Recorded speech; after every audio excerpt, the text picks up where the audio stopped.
This lesson is going to be a very, very quick exercise. So I'll insert a markdown cell here. So the exercise will consist of checking if a word is part of the vocabulary. So we've got 2,500 words in the vocabulary. And what I'd like to do is I'd like you to write the code to check if a particular word is in this vocabulary.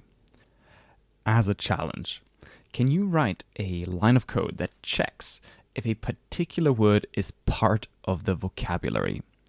Your code should return true if the word is among the 2,500 words that comprise the vocabulary, and false otherwise. And I'd like you to check the following words individually: machine, learning, fun, learn, data, science, app, and brewery. I'll give you a few seconds to pause the video and give this a shot. Did you have a go? Well, first let me show you the more inefficient way. You can use our data frame of vocabulary words and select the vocab_word column and then check if any of these words is equal to the word machine. So if I hit Shift Enter on this, I'll get a huge result. And because I get a whole series of booleans, I can't check these all individually. So what I would do then is wrap this in the any function. So in this case, I can find out, yes, the word machine is amongst the vocabulary words that are most frequent. Now, there's actually a better way, because we've already learned about sets. So I'll just add a little comment here and I'll write inefficient. The better way of doing this, of checking membership in a collection, is to use the Python sets. I can convert our vocabulary words to a set by using the set keyword and then feeding in our column, vocab.vocabWord. This converts our vocabulary to a set. And this is very, very efficient at checking membership. And the way you would do this is using this in keyword. So if I have the word machine in single quotes followed by the in keyword and then our set here, I get a much better way of checking for membership. And this, quite frankly, is the better way.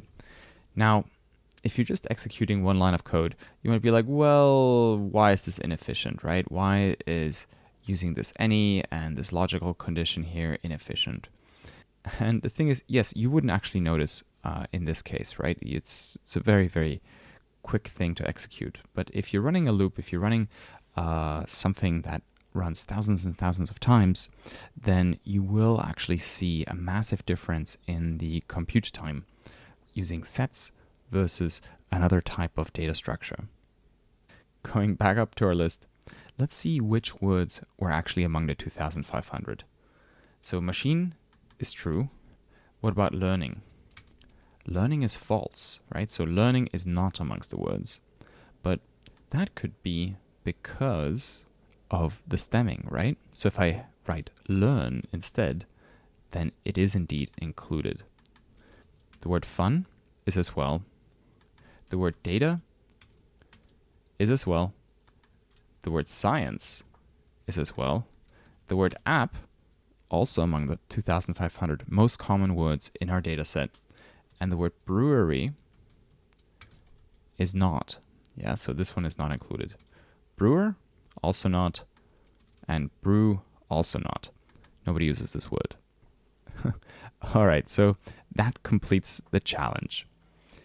And the rationale for putting these challenges always into the lessons is because programming is really like a sport, right? You can't really read about it to get good, and you can't just copy code to get good at it. You actually have to do it. And it's kind of similar how nobody really reads a book on how to surf and then jumps on a surfboard and, surfs around and knows how to surf. It doesn't work. Now, it seems obvious with the surfing example, but With programming, you really have to think about it in the same way. And that's why I've got another exercise for you. This one will fall into the realm of data exploration. I'll see you in the next lesson.